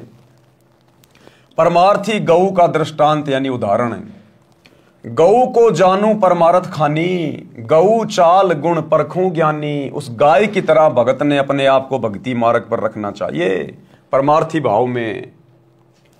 आपन चरे तरण उद्याना, यानी खुद तो वो घास खाती है, खुद तो गाय क्या खाती है? घास। अचवे जल दे छीर निदाना, और पानी पीकर दूसरों को छीर यानी दूध देती है। तासू छीर घृत देव अगाही, फिर उस दूध से घी निकलता है। सो सुत नर के पोषक आही। गोशुत, गोशुत यानी गाय का बच्चा इंसान के पोषण के काम में आता है, अर्थात उसके फसल में उसका सहयोग करता है। खेत की बिजाई होती है, खेत की जुताई होती है गाय के बच्चों से, बैल से। बिष्टा तासों काज नर आवे, गाय का गोबर भी खेत में खाद के रूप में काम आता है। नर अग कर्मी जन्म गमावे, और इंसान मनुष्य जन्म प्राप्त करके भी उल्टे कर्म करके भक्ति ना करके अपना जन्म बर्बाद कर जाता है। टीका पूरे तब गोतन नाशा, नर राक्षस गोतन लेत गराशा। चाम तासु तन अति सुखदाई, एतिक गुण एक गोतन भाई। इतने गुण तो एक गाय में होते हैं, जबकि इंसान में कितने गुण होने चाहिए। परमार्थी संत लक्षण। गोशम संत गहे ये बाणी, तो नहीं काल करे जीवहानि। अगर गाय की तरह भगत यदि परमार्थी हो जाए, अपनी मर्यादाओं को सुरक्षित रखकर परमार्थ करना है। ये कलयुग की बिचली पीढ़ी है। परमार्थी होना बहुत अच्छी बात है, दयावान होना बहुत अच्छी बात है। दया बिना दरवेश कसाई। जिस दरवेश यानी संत में भगत में दया नहीं है, वो तो कसाई के समान है। लेकिन दया हमने केवल उतनी करनी है कि हमारी मर्यादा सुरक्षित रहे। अगर मर्यादा तोड़कर आप किसी का भला कर रहे हो, आप सबसे बड़े बुद्धू हो, सबसे बड़े मूर्ख हो आप। हमने राजा जनक की तरह आवश्यकता से ज्यादा दया भाव नहीं दिखाना। राजा जनक दयालु था, अपने आधे पुण्य उन 12 करोड़ आत्माओं के निमित्त कर दिए धर्मराज को, जो नरक में कष्ट भोग रही थी। काल ने ठग लिया, उसको पुण्यहीन कर दिया। तो हम भक्तों ने यह गलती नहीं करनी बिल्कुल भी। जैसे बाजीद ने उस बुढ़िया को अपनी सारी कमाई दे दी उस कुतिया को रोटी खिलाने के लिए, हमने ये गलती नहीं करनी। अगर हमारी भक्ति पे आंच आएगी तो चाहे दुनिया जल के मरो, हमने देखना भी नहीं है। और बाकी हमारी मर्यादाओं में रहते हुए यदि हम किसी का भला कर सकते हैं, किसी की मदद कर सकते हैं तो कीजिए, उसमें कोई दिक्कत नहीं। वो आपके ऊपर निर्भर करता है करना या नहीं करना है। परंतु मर्यादा तोड़कर किसी का भला किया, किसी के ऊपर दया दिखाई, तो फिर सबसे बड़े हम मूर्ख समझे जाएंगे, सबसे बड़े मूर्ख। नरतन लही असबुद्धि होई, सतगुरु मिले अमर है सोई। सुन धर्मनी परमारथ वाणी, परमारथ ते होय न हानि। पद परमारथ संत अधारा, गुरु सम लेई सो उतरे पारा। सत्य शब्द को परिचय पावे, परमारथ पद लोक सिंधावे। सेवा करे विसारे आपा, यानी सेवा करे, और आपा यानी घमंड, घमंड को त्याग दे। आपा थाप अधिक संतापा, अगर खुद के ऊपर लेगा कि मैंने ये परमार्थ कर दिया, मैंने ये भलाई का काम कर दिया, मैंने इतनी सेवा कर दी, कहते फिर उसके ऊपर संकट आएगा, दुख आएगा। ये नर अश्चातुर बुद्धि माना, गुण शुभ कर्म कहे हम ठाना। ऊंचा कर्म अपने सिर लीन्या, अवगुण कर्म पर सिर दीन्या। यानी जो मुख्य मुख्य सेवा है, मुख्य मुख्य जो महिमा है, वो तो अपने ऊपर ले ली, और जो नीचे कर्म है, जो अवगुण है, वो दूसरे के सिर पे रख दिए, तो कहते हैं वो भी भगत नहीं है। तात होए शुभ कर्म विनाशा, धर्मदास पद गहो विश्वासा। आशा एक नाम की राखे, निज शुभ कर्म प्रगट नहीं बाखे। गुरुपद रहे सदा लो लीना, जैसे जल ही न विसरत मीना। गुरु के शब्द सदा लो लावे, सत्य नाम निस दिन गुण गावे। जैसे जल ही न बिसरे मीना, ऐसे शब्द गहे परवीना। पुरुष नाम को अस्पर भाऊ, हंसा भौरी ने जग में आऊं। निश्चय जाए पुरुष के पासा, कूरम कला परखूं धर्मदासा। अब गुरुदेव इनका सरलार्थ कर रहे हैं कि भगत ने किस प्रकार से परमार्थी होना है। परमेश्वर कबीर जी ने धर्मदास जी के माध्यम से मानव मात्र को संदेश व निर्देश दिया है। कहा है कि मानव को गाय की तरह परमार्थी होना चाहिए। जिनको सतगुरु मिल गया है वे तो अमर हो जाएंगे, घोर पापों से बच जाएंगे। सेवा करे तो अपनी महिमा की आशा ना करे कि मैंने इतनी पुस्तक बांट दी, मैंने इतने भक्तों को नाम दिला दिया। ये बिल्कुल अपने ऊपर ना ले भगत। सेवा करे तो सेवा भाव से करे, मान बढ़ाई की इच्छा ना रखे, इज्जत प्राप्ति की इच्छा ना रखे। सेवा करे तो अपनी महिमा की आशा ना करे। यदि अपने आप को मान बढ़ाई के लिए अपने आप को महिमावान मान लेगा तो उसको अधिक कष्ट होगा, शुभ कर्म नष्ट हो जाएंगे। उपदेशी केवल एक नाम की आशा रखे, केवल अपने गुरुदेव भगवान की आशा, केवल इनके सत भक्ति मंत्रों की आशा, दुनिया के आगे हाथ न फैलाए और किसी देव महादेव से मोक्ष की या धन प्राप्ति की कोई भी भौतिक इच्छा की डिमांड ना करे। केवल अपने गुरुदेव से आशा रखे, उनकी भक्ति पे लगे रहे, नाम का सुमरण करता रहे। उपदेशी केवल एक नाम की आशा रखे, मान बढ़ाई की चाहत हृदय से त्याग दे, अपने शुभ कर्म दान या अन्य सेवा किसी के सामने ना बताए कि मैंने इतना दान कर दिया, मैंने इतनी सेवा कर दी। हाँ, वैसे यदि बताना है, किसी कारणवश यदि बताना पड़ जाए तो हम बता सकते हैं, लेकिन मान बढ़ाई की चाहत में नहीं कि मैंने इतने पाठ करा दिए, मैंने इतना रुपया दान कर दिया। मान बढ़ाई के हिसाब से नहीं, दूसरों में इज्जत प्राप्ति के लिए नहीं। वैसे यदि कोई कारण हो जाए, बताना पड़ जाए तो आदि नौकर कि भाई दास की तो क्या औकात है। परमात्मा ने दास के ऊपर दया बख्शी, मालिक ने 2 पैसे का इंतजाम करवाया, मालिक ने दास को प्रेरणा की और परमात्मा ने अपने आत्म कल्याण के लिए परमात्मा के चरणों में समर्पित कर दिए। भाई इस हिसाब से अहंकार में आके नहीं कि मैं महीने में 2 पाठ करवाता हूं, तू करवा के दिखाना, वो मारा जाएगा। फिर मान बढ़ाई की चाहत हृदय से त्याग दे, अपने शुभ कर्म दान या अन्य सेवा किसी के सामने ना बताए। गुरु जी के पद यानी गुरु की शरण में ऐसे रहे जैसे जल में मछली रहती है। मछली एक पल भी पानी के बिना नहीं रह सकती, तुरंत मर जाती है। ऐसे गुरु की शरण को महत्व देवे। किसकी शरण को? गुरु की शरण को। गुरु जी द्वारा दिए शब्द यानी जाप मंत्र, सतगुरु शब्द जो सतनाम है यानी वास्तविक भक्ति मंत्र में सदा लीन रहे, जो पुरुष परमात्मा का भक्ति मंत्र है, उसका ऐसा प्रभाव है, उसमें इतनी शक्ति है कि साधक पुनः संसार में जन्म मरण के चक्कर में नहीं आता। वह वहां चला जाता है जो सनातन परम धाम, जहां परम शांति है, जहां जाने के पश्चात भगत कभी लौटकर इस गंदे लोक में नहीं आता। यही प्रमाण श्रीमद् भगवत गीता अध्याय 18 श्लोक 62 में है। गीता ज्ञानदाता ने कहा कि हे अर्जुन, तू सर्व भाव से उस परमेश्वर की शरण में जा, उस परमेश्वर की कृपा से ही तू परम शांति को तथा सनातन परम धाम शाश्वतम स्थानम को प्राप्त होगा। अब वो परमेश्वर कौन है जिसकी शरण में जाएं? अब वो परमेश्वर कौन है भैया जिसकी शरण में जाएं और सर्व भाव से भक्ति करें? वो परमेश्वर है सतगुरु रामपाल जी। वो परमेश्वर है ये कबीर भगवान सतगुरु रामपाल जी, जो सतगुरु रूप में तत्वदर्शी संत के रूप में धरती पे प्रकट हैं। ये है वो परमेश्वर जिसकी शरण में जाने के लिए गीता अध्याय 18 श्लोक 62 में कहा गया है कि हे अर्जुन, तू सर्व भाव से उस परमेश्वर की शरण में जा, उस परमेश्वर की कृपा से ही तू परम शांति को तथा सनातन परम धाम शाश्वत स्थानम को प्राप्त होगा। अध्याय 18 श्लोक 62। गीता अध्याय 15 श्लोक 4 में गीता ज्ञानदाता ने कहा है कि तत्व ज्ञान प्राप्ति के पश्चात परमेश्वर के उस परम पद की खोज करनी चाहिए जहां जाने के पश्चात भगत लौटकर कभी संसार में नहीं आता। जिस परमेश्वर ने संसार रूपी वृक्ष की रचना की है उसी की भक्ति करो। किसकी भक्ति करो? जिसने संसार रूपी पेड़ की रचना की है उसी की भक्ति करो। तो भक्ति तो वर्तमान में भैया हम सतगुरु रामपाल जी की कर रहे हैं, तो संसार रूपी वृक्ष की रचना किसने की, यानी सृष्टि की रचना किसने की? सतगुरु रामपाल जी ने, क्योंकि उसी की भक्ति करने का निर्देश है ना। तो भक्ति वर्तमान में हम किसकी कर रहे हैं? गुरुदेव भगवान की। तो कौन हुए संसार रूपी पेड़ के रचनहार? सतगुरु रामपाल जी। जिस परमेश्वर ने संसार रूपी वृक्ष की रचना की है उसी की भक्ति करो। अध्याय 15 श्लोक 4। तो आप और हमारा सौभाग्य, हमें उस परमेश्वर की भक्ति उनकी शरण मिल चुकी है। गीता ज्ञानदाता ने अपनी नाशवान अर्थात जन्म मरण की स्थिति गीता अध्याय 2 श्लोक 12, अध्याय 4 श्लोक 5 व 9 में तथा अध्याय 10 श्लोक 2 में स्पष्ट ही कर रखी है कि अर्जुन, तेरे और मेरे बहुत जन्म हो चुके हैं, तू नहीं जानता, मैं जानता हूं।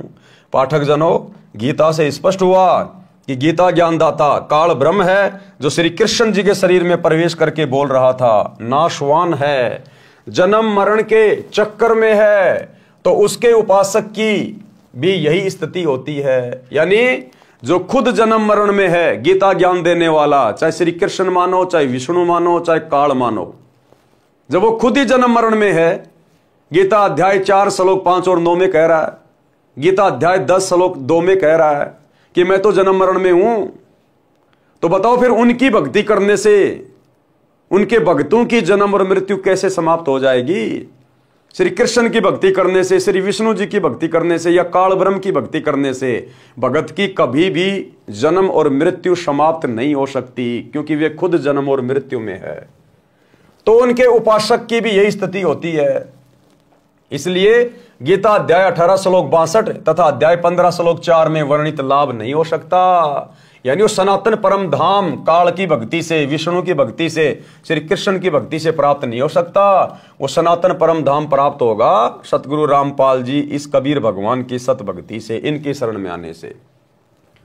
दूसरी बात यह सिद्ध होती है कि गीता ज्ञानदाता से कोई अन्य समर्थ तथा सर्व लाभदायक परमेश्वर है। तभी तो कह रहा कि तू सर्वभाव से उस परमेश्वर की शरण में जा। अरे भाई, अपने से अन्य की शरण में जाने के लिए गीता का ज्ञान देने वाला कह रहा है, इसका मतलब गीता ज्ञानदाता के पास में वो सामर्थ्य नहीं है, वो भक्ति नहीं है, वो शक्ति नहीं है।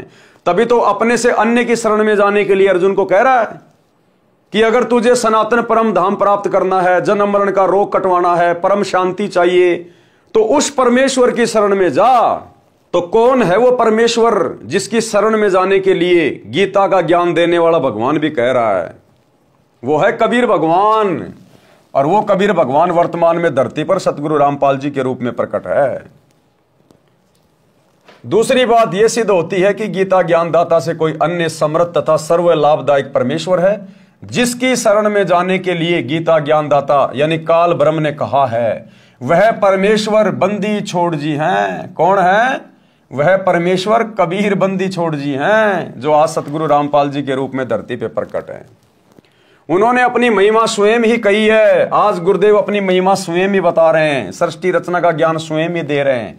ब्रह्मा विष्णु महेश की रचना, उत्पत्ति, जन्म मरण स्वयं बता रहे हैं। सारे धर्मशास्त्रों को स्वयं ही आके बता रहे हैं, सृष्टि का ज्ञान स्वयं दे रहे हैं।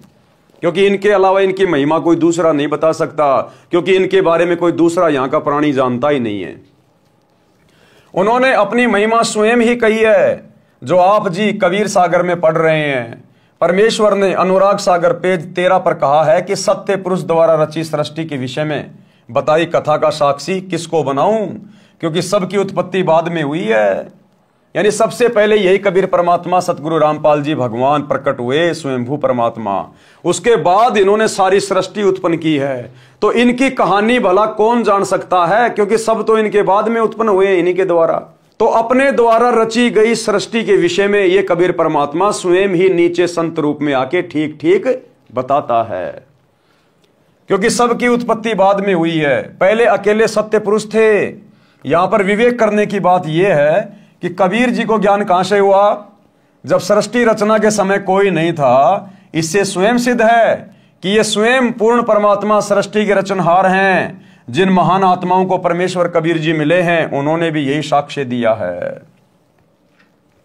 गरीब अनंत कोटि ब्रह्मांड का एक रति नहीं भार, और सतगुरु पुरुष कबीर है कुल के सृजनहार। अनंत कोटि ब्रह्मांड का एक रति नहीं भार। ये इतने बड़े बड़े ब्रह्मांड, इतने बड़े बड़े लोक, द्वीप, चांद, सूरज, गैलेक्सी, ये तारे सितारे परमात्मा ने बना बना के छोड़ दिए। ये सब के सब कबीर परमेश्वर सतगुरु रामपाल जी भगवान की समर्थता के कारण, उनकी वचन शक्ति से बंधे होने के कारण अपनी अपनी जगह पे चक्कर लगा रहे हैं। अब वैज्ञानिक कहेंगे ये तो गुरुत्वाकर्षण के कारण हो रहा है। अरे तो वो गुरुत्वाकर्षण किसने पैदा किया? वो भी तो इसी कबीर भगवान ने पैदा किया, जिसको तुमने गुरुत्वाकर्षण का नाम दे दिया। संत भाषा में उसको परमेश्वर की वचन शक्ति कहते हैं, वचन शक्ति। तो कहते हैं गरीब अनंत कोटि ब्रह्मांड का एक रति नहीं बार, और सतगुरु पुरुष कबीर है, यानी सतगुरु ही वो समर्थ पुरुष है, कबीर है, कुल के सृजनहार, पूरी सृष्टि को जिन्होंने रचा है। भावार्थ इस वाणी से ही स्पष्ट है।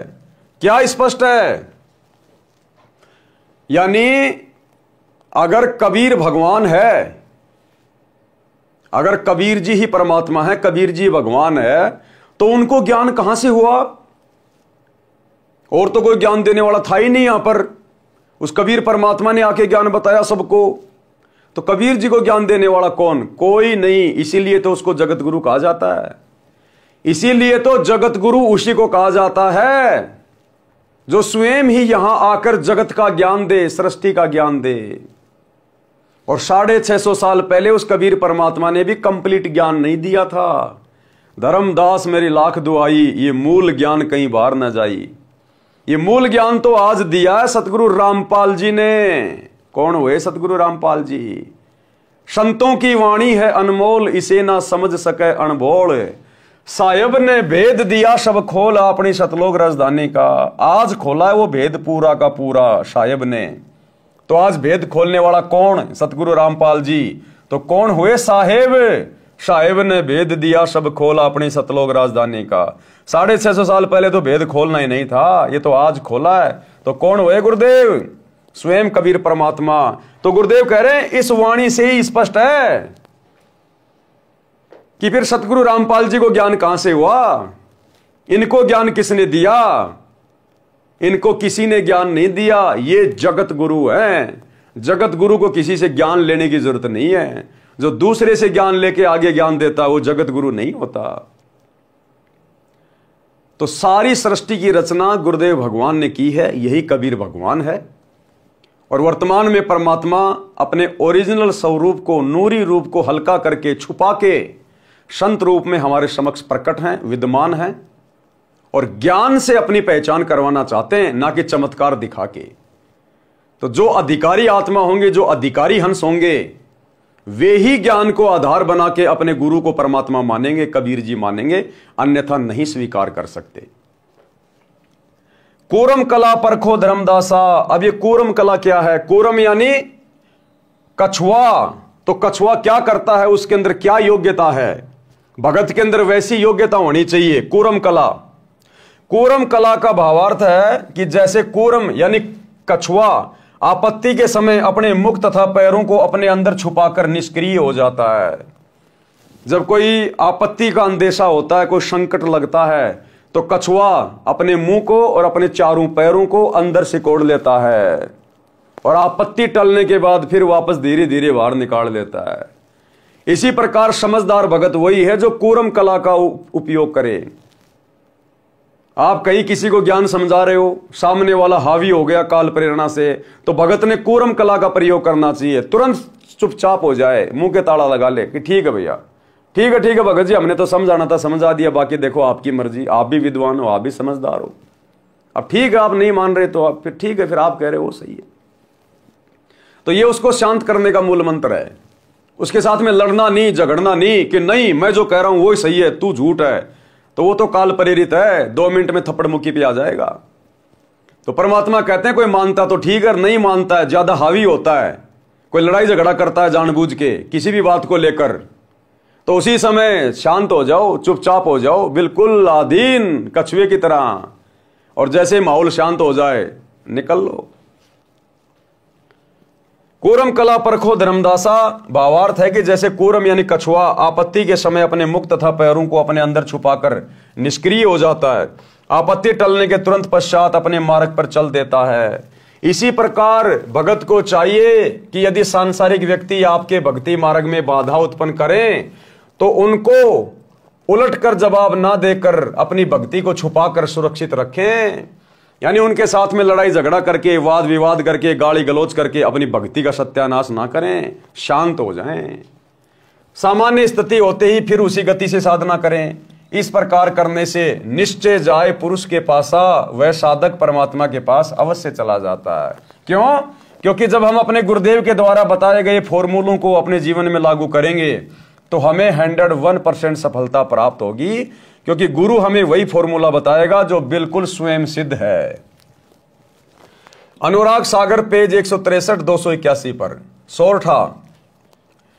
आनंद धाम अमोल हंस तहां सुख बिल सही, हंस करे किलोल पुरुष तनु छवि निरखही। ये जो सोरठा होता है इसको उल्टा पढ़ा जाता है, पहले ये आगे की लाइन, फिर पीछे की, फिर आगे की, फिर पीछे की।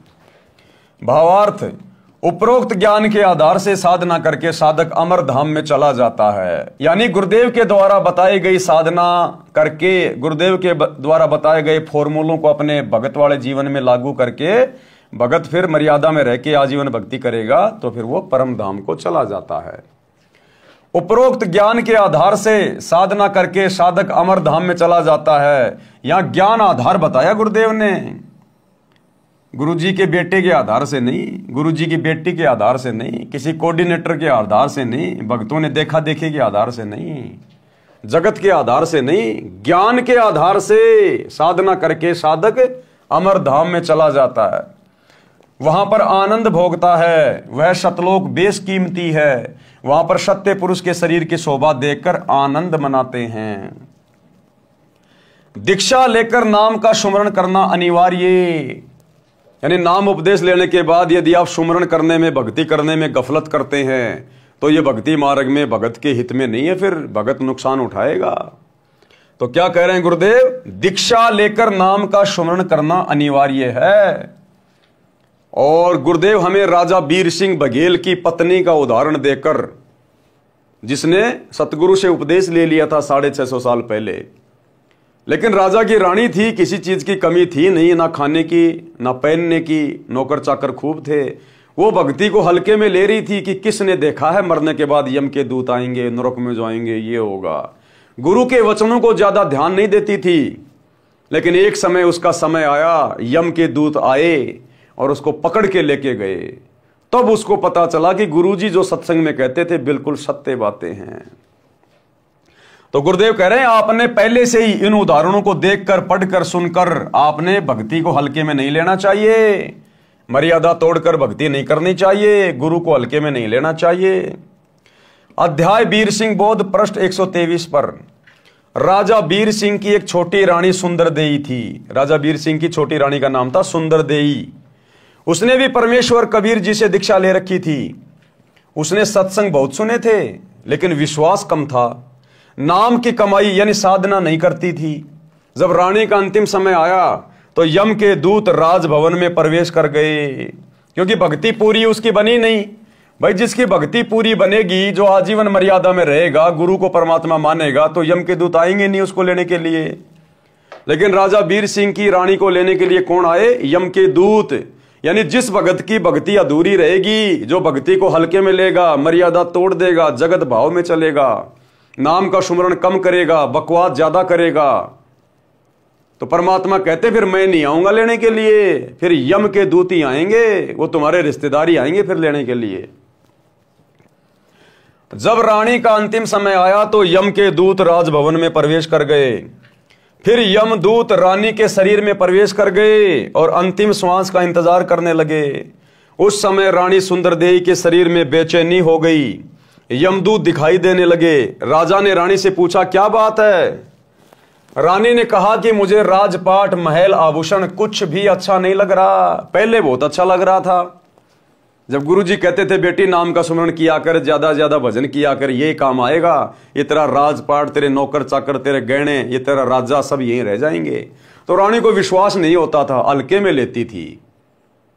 और जब वो यम के दूत शरीर में प्रवेश कर गए, अंतिम श्वास का इंतजार करने लगे कि कब इसका गला दबाएं, तो रानी को बेचैनी हो गई।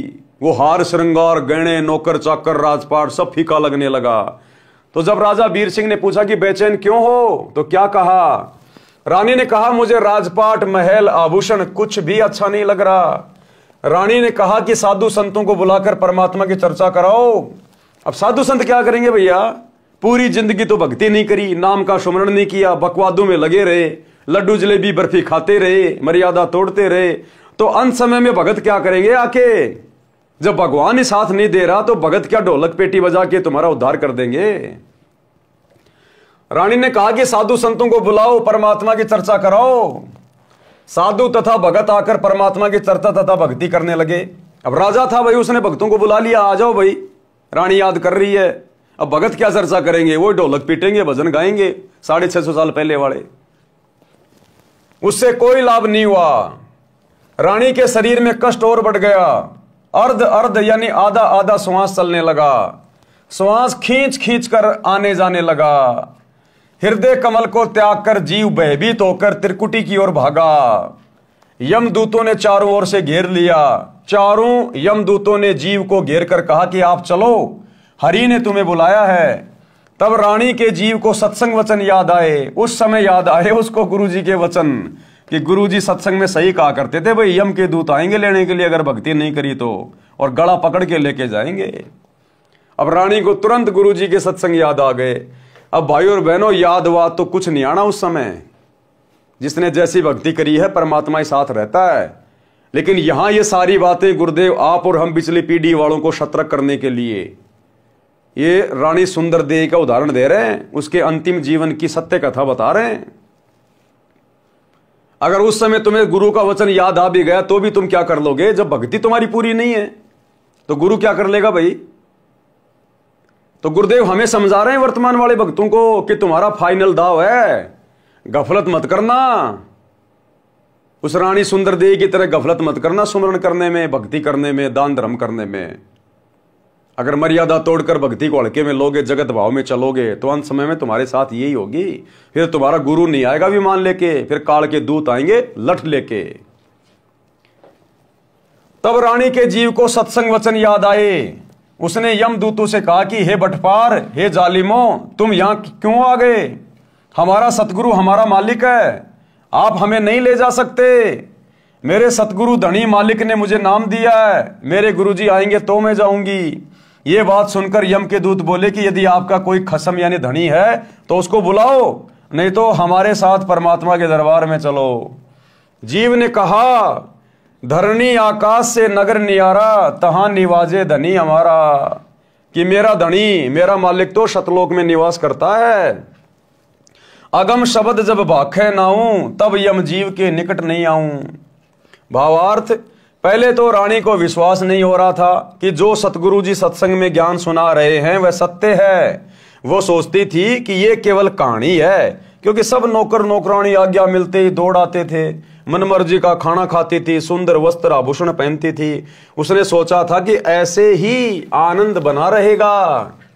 ये तो पिछले जन्म की बैटरी चार्ज थी, वर्तमान में चार्जर मिला तो चालू नहीं किया, यानी साधना नहीं की। जब बैटरी की चार्जिंग समाप्त हो जाती है, बैटरी डाउन हो जाती है, तो सारी सुविधाएं बंद हो जाती हैं। फिर ना पंखा चलता है, ना बल्ब जगता है, बटन दबाते रहो, कोई क्रिया नहीं होती। इसी प्रकार जीव का पूर्व जन्म की भक्ति का धन यानी चार्जिंग समाप्त हो जाती है तो सारी सुविधाएं छीन ली जाती है, जीव को नरक में डाल दिया जाता है। तब उसको अकल आती है, उस समय वक्त हाथ से निकल चुका होता है, उस समय वक्त हाथ से निकल चुका होता है। कितना चिल्ला लेना, फिर कुछ बात नहीं बनेगी, केवल पश्चाताप और रोना शेष रह जाता है। रानी सुंदर देवी ने सत्संग सुन रखा था, पूर्ण सतगुरु से दीक्षा ले रखी थी, नाम की कमाई नहीं की थी, वह गुरुद्रोही नहीं हुई थी, गुरु निंदा नहीं करती थी। रानी ने सतगुरु को याद किया कि हे सतगुरु, हे मेरे धनी, मेरे को यमदूतों ने घेर रखा है, मुझ दासी को छुड़ाओ। मैंने आपकी दीक्षा ले रखी है। आज मुझे पता चला कि ऐसी आपत्ति में ना पति काम आता है, ना पत्नी, ना बेटा, ना बेटी, ना भाई बहन, ना राजा प्रजा, कोई सहायक नहीं होता। आप और हमें गुरुजी समझा रहे हैं कि सुधर जाओ कलयुग की पिछली पीढ़ी वालों। अंत समय कोई ना हो सहाई, अंत समय तुम्हारे कोई काम नहीं आएगा। ये तुम्हारी संपत्ति जिसके लिए तुम दिन रात एक कर रहे हो, और टाइम कर रहे हो, दुनिया को ठग रहे हो, लूट रहे हो, आगे से आगे काम धंधा बढ़ा रहे हो, हैं, 4 पैसे कमाने के लिए ना जाने क्या क्या ऊट पटांग कर रहे हो। ये तुम्हारे बेटा बेटी, भाई बंधु, रिश्तेदार, कार कोठी जवाई कुछ काम नहीं आएंगे, कुछ भी। वहां तो सतगुरु की भक्ति काम आनी है, सतगुरु की भक्ति। अगर वो नहीं करोगे तो कुछ लेना देना नहीं। रानी के जीव ने हृदय से सतगुरु को पुकारा। तुरंत सतगुरु कबीर जी वहां उपस्थित हुए। कौन सतगुरु कबीर जी?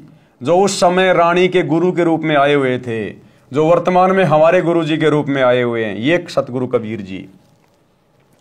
तुरंत सतगुरु कबीर जी वहां उपस्थित हुए। रानी ने दौड़कर सतगुरु देव जी के चरण लिए। उसी समय यमदूत भागकर हरि यानी धर्मराज के पास गए और बताया कि उसका सतगुरु आया। तो वहां पर प्रकाश हो गया। जीव ने सत सुकृत नाम जपा था, उसको इतना ही याद था, इस कारण से उसको यमदूतों से छुड़ाया तथा पुनः जीवन बढ़ाया। तब रानी ने दिल से भक्ति की।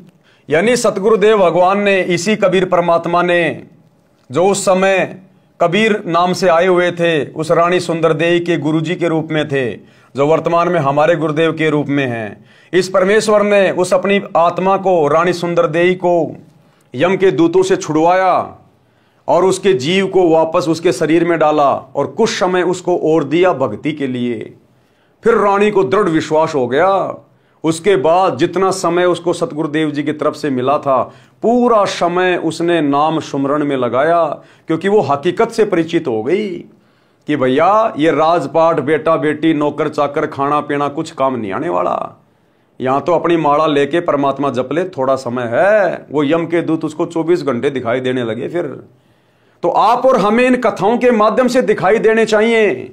हमारा मन बकवाद से दूर हटे, हमारा मन बकवादों से दूर हटे इन कथाओं को सुनकर, क्योंकि ये सत्य कथा हैं। सतगुरु अपनी कथाओं में झूठ का समावेश नहीं करता। तब रानी ने दिल से भक्ति की।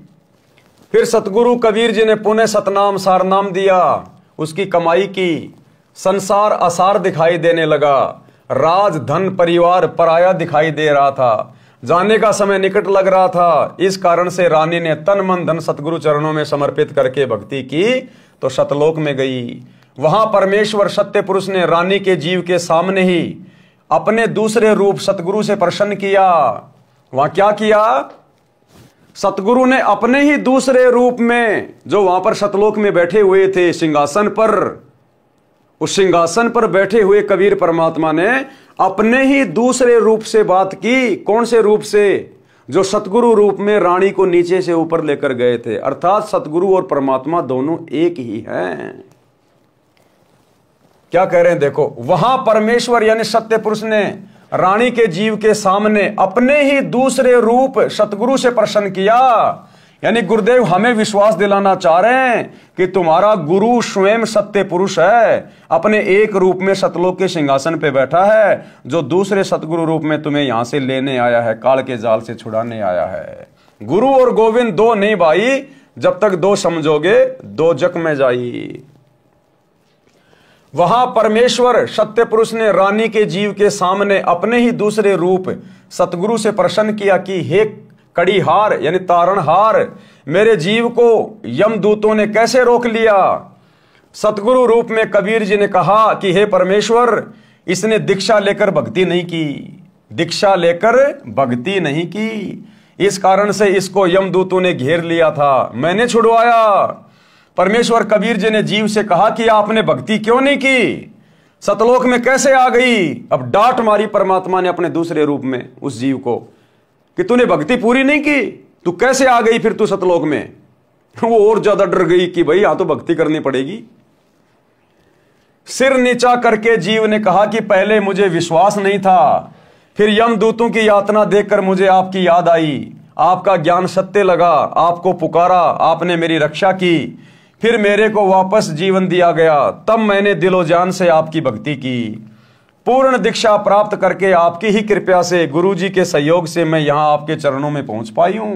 लेकिन हमने ये गलती नहीं करनी, हमने ये गलती नहीं करनी। यदि सतगुरु रामपाल जी खुद दूसरा रूप बनाकर अगर हमारी परीक्षा ले इस प्रकार की, तो हमने उस रानी के जीव की तरह ये गलती नहीं करनी। अपने गुरुजी के अलावा उस दूसरे रूप को महत्व नहीं देना, चाहे वो कितना ही चमके, कितना ही दमके, कितना ही सिंहासन पे बैठे। हमारे गुरुजी हमारे लिए परमात्मा है, परमेश्वर हैं। ऊपर स्पष्ट कर दिया कि रानी के जीव के सामने सतगुरु ने अपने दूसरे रूप में रानी से सवाल किया। तो यदि हमारी इस प्रकार की परीक्षा भी हो जाए, क्या कहते हैं गुरुदेव कि गुरु और गोविंद दोनों खड़े, किसके लागू पाए, बलिहारी गुरु अपना जिन गोविंद दियो बताए। और एक सत्संग में तो गुरुदेव ने स्पष्ट कर दिया कि जब तुम शरीर छोड़कर त्रिकुटी पे जाओगे तो वहां भी तुम्हारी परीक्षा होगी। वहां एक तरफ तो तुम्हारे गुरुजी खड़े हैं, सतगुरु रामपाल जी, और एक तरफ यदि वो कबीर भगवान भी आके खड़ा हो जाए, वैसे तो कोई दूसरा कबीर भगवान नहीं है कोई दाढ़ी मूंछ वाला कहीं भी, लेकिन हमारी परीक्षा लेने के लिए गुरुजी मान लीजिए दूसरा रूप बना ले दाढ़ी मूंछ वाला, तो कहते हैं एक तरफ तो त्रिकुटी पे तुम्हारे गुरुजी खड़े हैं और एक तरफ वो दाढ़ी मूंछ वाला आके खड़ा हो जाए, तो गुरुदेव ने कहा कि आपने केवल अपने गुरुजी के चरण छूने, अपने गुरुजी को आदर सत्कार देना है। उस नकली कबीर की तरफ यदि आपने देख भी लिया, झांक भी लिया, दंडवत करना बहुत दूर की बात है, उसी समय फेल हो जाओगे। तो ये छोटा सा सत्संग गुरुदेव का हमें यही समझाएगा कि गुरु स्वयं कबीर है। चाहे लाख कबीर आके खड़े हो जाओ हमारे गुरुजी के सामने, हमने अपने गुरुजी के अलावा उनको परमात्मा की दृष्टि से देखना भी नहीं है, दंडवत भी नहीं करना है, आदर सत्कार भी नहीं करना है। सुनिए, गुरु और गोविंद दोनों खड़े हैं, वहां मान लीजिए परमात्मा दोनों रूप बना के खड़ा हो जा, एक दास का रूप और दूसरा अपना ओरिजिनल रूप। तो कहते हैं वहां भी परीक्षा होगी, किसके लागू पाए। सबसे पहले कहते बलिहारी गुरु अपना, जिन गोविंद दियो मिलाए। अपने गुरुजी के ही चरणों में गिरना, वहां पर परमात्मा की तरफ अगर झांक भी लिया उधर साथ होगी तो वो रिजेक्ट करेंगे आपको, यहां भी ऐसा ही होगा। अपने गुरुजी के ही चरणों में गिरना, वहां पर परमात्मा की तरफ अगर झांक भी लिया उधर साथ होगी तो वो रिजेक्ट करेंगे आपको, यहां भी ऐसा ही होगा। अपने गुरुजी के ही चरणों में गिरना, वहां पर परमात्मा की तरफ अगर झांक भी लिया उधर साथ होगी तो वो रिजेक्ट करेंगे आपको, यहां भी ऐसा ही होगा। तो वहां गुरुजी के ही चरणों में समर्पित होना है, तो भगवान प्रसन्न। तो भाई और बहनों, बात समझ में आ रही होगी धीरे धीरे, तब हम कहीं जाकर भक्ति में सफलता प्राप्त करेंगे। लेकिन वो रानी बेचारी, क्योंकि 650 साल पहले परमात्मा ने कंप्लीट मूल ज्ञान दिया नहीं था, उस रानी के जीव को पूरा विश्वास नहीं था कि कबीर जी खुद ही परमात्मा है, इसलिए वो कबीर जी को केवल अपना सतगुरु मान रही थी और परमात्मा उनके दूसरे रूप को समझ रही थी। तो क्या बोली कि पूर्ण दीक्षा प्राप्त करके आप ही की कृपा से, गुरुजी के सहयोग से मैं यहां आपके चरणों में पहुंच पाई हूं। शतलोक में जाकर भगत अन्य भक्तों के पास भेज दिया जाता है, सुंदर अमर शरीर मिलता है, बहुत बड़ा आवास महल मिलता है, विमान आंगन में खड़ा है, सिद्धियां आदेश का इंतजार करती हैं, तुरंत विद्युत की तरह सक्रिय होती हैं, जैसे बिजली का बटन यानी स्विच दबाते ही बिजली से चलने वाला यंत्र तुरंत कार्य करने लगता है। ऐसे वहां पर वचन का बटन यानी स्विच है, जो मुख से निकाल देंगे, जो बात मन में सोच लेंगे तुरंत एक्टिव हो जाएगी। जो वस्तु चाहिए बोलिए, वस्तु पदार्थ आपके पास उपस्थित होगा। जैसे भोजन खाने की इच्छा होते ही आपके भोजनालय पर गतिविधि प्रारंभ हो जाएगी, थाली गिलास रखे जाएंगे, कुछ देर में खाने की इच्छा बनी तो सिद्धि से उठकर रसोई में रखे जाएंगे, 1 मिनट पश्चात इच्छा हुई तो भी उसी समय व्यवस्था हो जाएगी। घूमने की इच्छा हुई तो विमान में गतिविधि महसूस होगी, विमान के निकट जाते ही द्वार खुल जाएगा, विमान स्टार्ट हो जाएगा। जहां जिस द्वीप में जाने की इच्छा होगी, विचार करने पर विमान उसी ओर उड़ चलेगा। इच्छा करते ही ताजे ताजे फल पेड़ों से तोड़कर लाकर आपके समक्ष रख दिए जाएंगे। शतलोक की नकल ये काललोक है। इसी तरह स्त्री पुरुष परिवार हैं। शतलोक में 2 तरह से संतानों की उत्पत्ति होती है, शबद से तथा मैथुन से। ये हमारी परीक्षा है भाई और बहनों, शबद से तथा मैथुन से। मैथुन यानी शारीरिक संभोग करने से। ये हमारी परीक्षा के लिए गुरुदेव भगवान ने इस पुस्तक में लिखा है, जानबूझ के, कि मेरे बच्चों का दिमाग सही काम कर रहा है कि नहीं कर रहा है, या खाली बस पढ़े जा रहे हैं, थोड़ा बहुत बुद्धि विवेक का इस्तेमाल करते हैं कि नहीं करते हैं। ये जगत वाले भाई बहन नहीं समझ पाएंगे अभी इसको, मैथुन क्या है, शबद सृष्टि क्या है। ये आप और हम भक्तों की परीक्षा के लिए। तो शतलोक में जहां तक गुरुदेव भगवान ने बताया है और उनके अध्यात्म का यही निष्कर्ष निकलता है कि सतलोक में मैथुन सृष्टि नहीं है। अगर सतलोक में मैथुन सृष्टि होती तो काल को यहां भेजने की क्या जरूरत थी। सतलोक के जिस हिस्से में मैथुन सृष्टि होती है वहीं परमात्मा उसके विमान को उतार देते कि ले भाई ये गंदा कर्म तू यहां कर ले, यहां पहले से मैथुन सृष्टि चल रही है। तो एक सत्संग सुनिए जिसमें गुरुदेव ने स्पष्ट कर दिया कि सतलोक में मैथुन क्रिया से बच्चे पैदा नहीं होते, वहां पर मैथुन सृष्टि नहीं है, केवल शब्द से सृष्टि होती है। सुनिए छोटा सा सत्संग। तो सतपुरुष ने अपने कहते हैं 17 शब्द उच्चारण किए, वह सतलोक की सृष्टि रची। एक तो जैसे पूरा 10 किले हों और फिर उसमें कंस्ट्रक्शन करनी न्यारी होती है, वो रचना की। एक शब्द से उन्होंने वहां के उस सतलोक के सब द्वीप रच दिए। एक द्वीप की इतना क्षेत्र है कि ये सारे ब्रह्मांड और उस एक द्वीप के कोण में रखे जा सकते हैं। इतना बड़ा विस्तार एक द्वीप का है। तो सबसे पहले बंदी छोड़ ने एक शब्द से वहां के सभी द्वीप रच दिए और फिर 16 शब्द उच्चारण किए। शब्द से सृष्टि होती है सतलोक में, ये मैथुन सृष्टि नहीं है। और फिर 16 शब्द उच्चारण किए। शब्द से सृष्टि होती है सतलोक में, ये मैथुन सृष्टि नहीं है। और फिर 16 शब्द उच्चारण किए। शब्द से सृष्टि होती है सतलोक में, ये मैथुन सृष्टि नहीं है। पहले शब्द से दीप लोक आदि रच दिए। दूसरे शब्द से फिर 16 शब्दों से 16 पुत्र वहां जिन्होंने वहां पर कंट्रोल करना है उस सारी सृष्टि के सतलोक की को, वो बनाए। तो भाई और बहनों, आपने सुन लिया कि सतलोक में मैथुन से सृष्टि नहीं है। और यहां गुरुदेव लिख रहे हैं कि सतलोक में शब्द से तथा मैथुन से सृष्टि होती है। इसका मतलब हमारी परीक्षा के लिए गुरुदेव भगवान ने जानबूझकर यह पॉइंट लिखा है। वह हंस पर निर्भर करता है। वचन से संतान उत्पत्ति वाला क्षेत्र सत्य पुरुष के सिंहासन के चारों ओर है। नर नारी से परिवार वाला क्षेत्र उसके बाद में है। वचन से संतान उत्पन्न करने वाले केवल नर ही उत्पन्न करते हैं। सतलोक में वृद्ध अवस्था नहीं है। नर नारी वाले क्षेत्र में लड़के तथा लड़कियां दोनों उत्पन्न करते हैं, विवाह करते हैं। केवल वचन से जो बच्चे उत्पन्न होते हैं वे काल लोक से मुक्त होकर गए जीव जन्म लेते हैं, फिर कभी नहीं मरते न वृद्ध होते हैं। जो सतलोक में मुक्त होकर जाते हैं उनको सर्वप्रथम सत्य पुरुष जी के दर्शन कराए जाते हैं। उस समय उसका वही स्वरूप रहता है जैसा पृथ्वी से आता है, परंतु वृद्ध नीचे से गया तो वहां सत्य पुरुष के सामने उसी अवस्था व स्वरूप में जाता है। उसका प्रकाश 16 सूर्यों के प्रकाश जितना हो जाता है। उसके पश्चात उसको उस स्थान पर भेज दिया जाता है जो सबसे भिन्न है। वहां जाते ही उसका स्वरूप तो वैसा ही रहता है, लेकिन उसके शरीर का प्रकाश 16 सूर्यों जितना हो जाता है। परंतु यदि वृद्ध नीचे से गया है तो युवा अवस्था हो जाती है। देखो भाई और बहनों, हमारी परीक्षा, सब हमारी परीक्षा के लिए लिख रहे हैं यहां गुरुदेव भगवान। क्या लिखा है? परंतु यदि बूढ़ा, वृद्ध यानी बूढ़ा, परंतु यदि वृद्ध नीचे से गया है तो युवा अवस्था हो जाती है। यानी इस पृथ्वी लोक से यदि कोई बूढ़ा व्यक्ति ऊपर जाएगा सतलोक में तो वो युवा हो जाता है। और पीछे क्या लिखा है गुरुदेव ने? यहां देखो क्या लिखा है परमात्मा ने।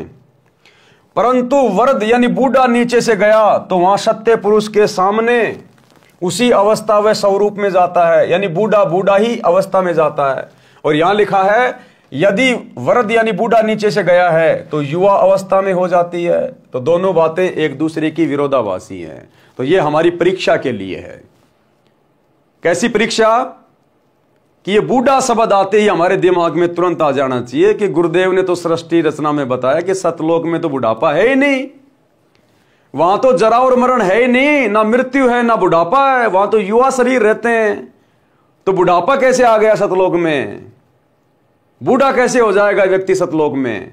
तो ये हमारी परीक्षा के लिए कि सतलोक में तो हमें सुंदर युवा शरीर प्राप्त होगा। एक बार हमारा जन्म होगा शब्द से, उसके बाद हम धीरे धीरे बड़े होंगे, फिर हम युवा होंगे, फिर सदा युवा ही रहेंगे। तो बूढ़ा तो वहां कोई है ही नहीं। तो ये हमारी परीक्षा के लिए। परंतु यदि बूढ़ा नीचे से गया है तो युवा अवस्था हो जाती है। जवान है तो जवान ही रहता है, बालक है तो बालक ही रहता है। वहां पर कुछ को सत्य पुरुष के वचन से स्त्री पुरुष का शरीर मिलता है, कुछ बीज रूप में सत्य पुरुष द्वारा बनाए जाते हैं, जिनका फिर एक बार किसी के घर सतलोक में जन्म होगा, फिर परिवार बनेगा। उस स्थान पर वे हंस एक बार जन्म लेंगे जो काल लोक तथा अक्षर लोक से मुक्त होकर जाते हैं। एकांत स्थान पर रखे जाते हैं, वे दोनों क्षेत्रों में जन्म लेते हैं। वचन से उत्पन्न होने वाले तथा स्त्री पुरुष से जन्म लेने वालों में स्त्री पुरुष से उत्पत्ति की औसत अधिक होती है। ये औसत 10/90 होती है। ये 10% वचन से उत्पत्ति और 90% विवाह रीति से उत्पन्न होती है। सतलोक में स्त्री तथा नर के शरीर का प्रकाश 16 सूर्यों के प्रकाश के समान होता है। मिनी सतलोक मानसरोवर पहले है, वहां दोनों के शरीर का प्रकाश 4 सूर्यों के समान होता है। फिर आगे जाते हैं, जब परब्रह्म के लोक में बने अष्टकमल के पास पहुंचते हैं तो हंस तथा हंसनी यानी नर नारी के शरीर का प्रकाश 12 सूर्यों के प्रकाश के समान हो जाता है। फिर सतलोक में बनी भंवर गुफा में प्रत्येक व्यक्ति के शरीर का प्रकाश 16 सूर्यों के समान हो जाता है। प्रमाण कबीर सागर अध्याय मोहम्मद बोध पृष्ठ 20, 21 तथा 22 पर 10 मुकामी रेखता। 10 मुकामी रेखता। पृष्ठ 21 से कुछ अंश लिखता हूं। भया आनंद फंद सब छोड़िया, पहुंचा जहां सतलोक मेरा। हंसनी नारी रूप पुण्यात्माएं, हंस नर रूप पुण्यात्माएं। हंसनी हंस सब गाय बजाए के, साजी के कलश मोहे लेन आए। यानी धर्मदास जी कह रहे हैं कि जब मुझे कबीर परमात्मा मेरे सतगुरु सतलोक में लेकर गए तो वहां पर सतलोक के हंस और हंसनी गाजे बाजे के साथ मेरा स्वागत करके अपने साथ ले जाने लगे। हंसनी हंस सब गाय बजाए के, साज के कलश मोहे लेन आए। युगन युगन के बिछुड़े मिले तुम, आए के प्रेम करी अंग से अंग लगाए। पुरुष दरस जब दीन्या हंस को, तपत बहु जन्म की तब नशाए। पलट कर रूप जब एक सा कीन्या, मानो तब भानु षोडश उगाए। पहुप के दीप भोजन करे, शब्द की दे सब हंस पाई। पुष्प का सेहरा हंस और हंसनी, सच्चिदानंद सिर छत्र छाए। दीप बहु दमनी दमक बहु बाती की, जहां घन शब्द को घमोड़ लाई। लगे जहां बरसने घनघोर के उठत, तहां शब्द धुनी अति सोहाई। सुन सोहे हंस हंसनी, युथ जोड़े झुंड हैं। एक ही नूर एक ही रंग रागे, करत बिहार मन भावनी। मुक्ति में कर्म और भरम सब दूर भागे। रंक और भूप कोई परख आवे नहीं, करत कोलाहल बहुत पागे। काम और क्रोध मद लोभ अभिमान, सब छोड़ पाखंड सत शब्द लागे। पुरुष के बदन कौन महिमा कहूं, जग में उपमा कछु नाही पाई। चांद और सूरज गण ज्योति लागे, नहीं एक ही नख प्रकाश भाई। परवाना जिन नाद वंश का पाइया, पहुंचिया पुरुष के लोक जाई। कहे कबीर यही बाती सो पाइयो, सत्य पुरुष की राह सो प्रकट गाई। अब भावार्थ कर रहे हैं गुरुदेव। इस अमृतवाणी में स्पष्ट है कि परमेश्वर कबीर जी सतगुरु रूप में पृथ्वी से धर्मदास जी को लेकर सतलोक को चले तो रास्ते में 9 स्थान आए, जैसे नाशूत, मलकूत, ये फारसी में शब्द हैं। इन 7 आसमानों के पार अचिंत विष्णु लोक आदि के पार जब सतलोक में पहुंचा तो धर्मदास जी कह रहे हैं कि मेरे को सत्कार के साथ यानी मेरा वेलकम करने के लिए, सत्कार के साथ लेने को सतलोक के हंस यानी नर और हंसनी यानी नारी, गाते नाचते ढोल आदि साजबाज बजाते हुए स्त्रियां सिर के ऊपर कलश रख कर लेने आए। उनके शरीर का प्रकाश 16 सूर्यों के समान था। मेरे शरीर का प्रकाश भी उनके शरीर के प्रकाश के समान 16 सूर्यों के समान हो गया। जो पृथ्वी लोक से मोक्ष प्राप्त करके हंस जाता है वह पुहुप द्वीप में ले जाया जाता है। वहां सर्व सुख हैं, वह सतलोक का हिस्सा है, परंतु सर्वप्रथम नीचे से गए मोक्ष प्राप्त जीव को पुहुप द्वीप में रखा जाता है। यहाँ का दृश्य बताया जा रहा है। यहां से इसका जन्म अन्य स्थानों में परिवार में होता है। इसके पश्चात उस स्थान का वर्णन है जहां नर नारी से उत्पत्ति होकर परिवार बनता है, जहां पर नर नारी के जोड़ों के समूह सुख से बैठे बातें करते हैं, बादल गरजते हैं, फवारें पड़ती हैं। ये भिन्न स्थान है जहां सतलोक निवासी पिकनिक के लिए जाते हैं। कुछ स्थान ऐसे हैं जहां ना बादल दिखाई देता है और वर्षा भी हो रही होती है।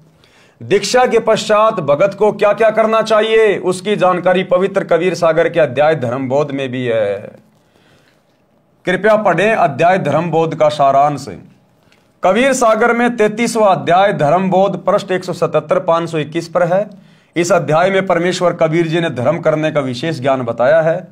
यह भी स्पष्ट किया है कि कबीर परमेश्वर के सच्चे पंथ में दिन में 3 बार संध्या की जाती है। त्रिकाल संध्या, जो आजकल आपको YouTube पर बहुत ज्यादा देखने को मिलेगी भविष्यवाणियों में कि अगर आपको युग परिवर्तन में बचना है, सतयुग में प्रवेश करना है, आपने त्रिकाल संध्या करनी पड़ेगी। त्रिकाल संध्या ही एकमात्र बचाव है। अब दुनिया को पता नहीं ये त्रिकाल संध्या है क्या, ना दुनिया जानती ना कहीं लिखी हुई। केवल वेदों में जिक्र है कि त्रिकाल संध्या साधक को करनी होती है। अब ये त्रिकाल संध्या वास्तव में क्या है, कैसे की जाती है, कैसे ये सफल होगी, ये तो भाई सतगुरु रामपाल जी से उपदेश लेने के बाद ही पता चलेगा। क्योंकि हम भगत तो जब से उपदेश लिया है रोजाना त्रिकाल संध्या कर रहे हैं पिछले 10-11 साल से। इसलिए युग परिवर्तन में आप और हमारा कुछ नहीं बिगड़ना। अगर मर्यादा में रहेंगे, गुरु पे विश्वास रखेंगे और अपनी भक्ति को, त्रिकाल संध्या को नियमित रखेंगे, भक्ति बोध हाथ में लेके, अगर पढ़े लिखे हो तो। ये मोबाइल में चलाने से, त्रिकाल संध्या करने से कुछ नहीं होगा। परमेश्वर कबीर के सच्चे पंथ में दिन में 3 बार संध्या की जाती है। संध्या का अर्थ है 2 वक्त का मिलन। एक संध्या सुबह, उससे दिन और रात्रि का मिलन होता है। यानी सुबह के नित्य नियम का जो समय है तकरीबन 5 बजे के आसपास का, तो वो 2 समय का मिलन होता है, उसको संध्या कहते हैं। रात्रि का समय जा रहा है, सुबह का समय आ रहा है, वो 2 समय का मिलन है। फिर दोपहर की हम रमेणी करते हैं 12 से 2 के बीच में, तो उस समय 12 बजे के बाद में सुबह का दिन जा रहा है, दोपहर का दिन आ रहा है, तो वो 2 समय का मिलन हो गया। फिर रात्रि में संध्या आरती, शाम के समय जैसे सूर्य अस्त होता है तो दिन का समय जा रहा है, रात्रि का समय आ रहा है, तो वो तीसरे नंबर की संध्या हो गई, यानी 2 समय का मिलन हो गया। इसको कहते हैं त्रिकाल संध्या। एक संध्या सुबह, उससे दिन और रात्रि का मिलन होता है, रात्रि विदा होती है, दिन का शुभारंभ होता है। दूसरी संध्या दिन के 12 बजे होती है, उस समय चढ़ते दिन का दोपहर पूरा होता है, ढलते दिन की शुरुआत होती है, ये दिन की संध्या है। तीसरी संध्या शाम के समय होती है, उस समय दिन और रात्रि का मिलन होता है। वैसे आम जन शाम को संध्या कहते हैं। संध्या का अर्थ परमात्मा की स्तुति करना भी होता है। वेदों में प्रमाण है कि जो जगत का तारणहार होगा, क्या कह रहे हैं भाई और बहनों, ध्यान से सुनना। वेदों में कहते हैं कि जो जगत का तारणहार होगा, वेदों में प्रमाण है कि जो जगत का तारणहार होगा। और वर्तमान में जगत का तारणहार करने के लिए कौन आए हैं? जगत के मुक्तिदाता, जगत के तारणहार कौन है? सतगुरु रामपाल जी। जो जगत का तारणहार होगा वह 3 बार की संध्या करता तथा करवाता है। तो इस पृथ्वी पर वर्तमान में 3 समय की संध्या कौन करता है, कौन करवा रहा है? सतगुरु रामपाल जी स्वयं भी कर रहे हैं, आप और हमें दिखाने के लिए, बताने के लिए, एक भगत की भूमिका निभाते हुए, और हम सब से करवा रहे हैं। तो जगत का तारणहार कौन हुआ? ये है वो परमात्मा, जगत का तारणहार, जो हमें संध्या करवा रहा है। वेदों में प्रमाण है कि जो जगत का तारणहार होगा वह 3 बार की संध्या करता तथा करवाता है। सुबह और शाम पूर्ण परमात्मा की स्तुति आरती तथा मध्य दिन में विश्व के सर्व देवताओं की स्तुति करने को कहता है। प्रमाण ऋग्वेद मंडल नंबर 8 सूक्त 1 मंत्र 29 में तथा यजुर्वेद अध्याय 19 मंत्र 26 में है। कबीर सागर में धर्मबोध अध्याय में पृष्ठ 177 पर भी यही प्रमाण है। सांझ सकार मध्या संध्या तीनों काल, धर्म कर्म तत्पर सदा कीजिए सुरती संभाल। भावार्थ, भगत जनों को चाहिए कि तीनों काल यानी तीनों समय की संध्या करे। सांझ यानी शाम को, साकार यानी सुबह तथा मध्याह्न यानी दोपहर, दिन के मध्य में संध्या करते समय स्तुति यानी ध्यान आरती में बोली गई वाणी में रहे और धर्म के कार्य में सदा तैयार रहे, आलस ना करे। धर्म बोध पृष्ठ 178 1522 पर कबीर कोटिन कंटक घेरी जो नित्य क्रिया निज कीन। चाहे भगत पे लाखों संकट क्यों ना आ जाएं, लेकिन अपने गुरु के द्वारा बताई गई तीनों समय की आरती, नाम का सुमरण, सत्संग सुनना, अपने 500 यज्ञ कभी भी नहीं छोड़ने चाहिए। कबीर कोटिक संकट घेरे जो नित्य क्रिया निज कीन, सुमिरन भजन एकांत में मन चंचल गैलीन। यानी कुछ समय एकांत में बैठकर प्रभु के नाम का सुमरण करना चाहिए। ये खाते पीते, उठते बैठते, नहाते धोते, ये तो केवल भक्ति की शुरुआत के लिए है। जब आपको सतनाम मिल जाए उसके बाद आपने घंटा आध घंटा जैसा भी आपको समय मिले आपने अभ्यास करना है। शांति से बैठकर सुरती नृत्य मन और पवन से आपने सुमरण करना होगा, तब जाके बात बनेगी। ये खाते पीते करते रहने से बात नहीं बनेगी। क्या कह रहे हैं परमात्मा? सुमरण भजन एकांत में मन चंचल गैलीन। अपने मन को रोककर आपने एकांत में बैठकर भी सुमरण करना चाहिए। भगत के ऊपर चाहे करोड़ों कष्ट पड़े परंतु अपनी नित्य की क्रिया तीनों समय की संध्या अवश्य करनी चाहिए तथा चंचल मन को रोककर एकांत में परमात्मा की दीक्षा वाले नाम का जाप करें। कबीर भक्तों और गुरु की सेवा कर श्रद्धा प्रेम सहित परम प्रभु ध्यावई करी अतिशय मन प्रीत। अपने गुरुदेव तथा सत्संग में आए, घर पर आए भक्तों की सदा आदर के साथ सेवा करे, श्रद्धा तथा प्रेम से सेवा करनी चाहिए। परम प्रभु यानी परम अक्षर पुरुष की भक्ति अत्यधिक प्रेम से करे। किसकी भक्ति? परम अक्षर पुरुष की। तो भक्ति आज हमें किसने दी? परम अक्षर ब्रह्म ने, सतगुरु रामपाल जी भगवान ने। तो कहते हैं अपने गुरुदेव की सेवा और गुरुदेव की भक्ति बहुत ही प्रेम से, बहुत ही श्रद्धा भाव से करे, तब कहीं जाकर हमारा काललोक से छुटकारा होगा। भगत जति तथा सती होना चाहिए। अब इस पॉइंट के ऊपर भाई और बहनों हम कल रात्रि 8 बजे फिर से लाइव आएंगे, तो कल रात्रि सभी भाई बहन फिर से जुड़िए। तब तक गुरुदेव भगवान हम सबको आज्ञा दें, इजाजत दें, सद्बुद्धि दें, आशीर्वाद दें। बंदी छोड़ सतगुरु रामपाल जी भगवान की जय हो।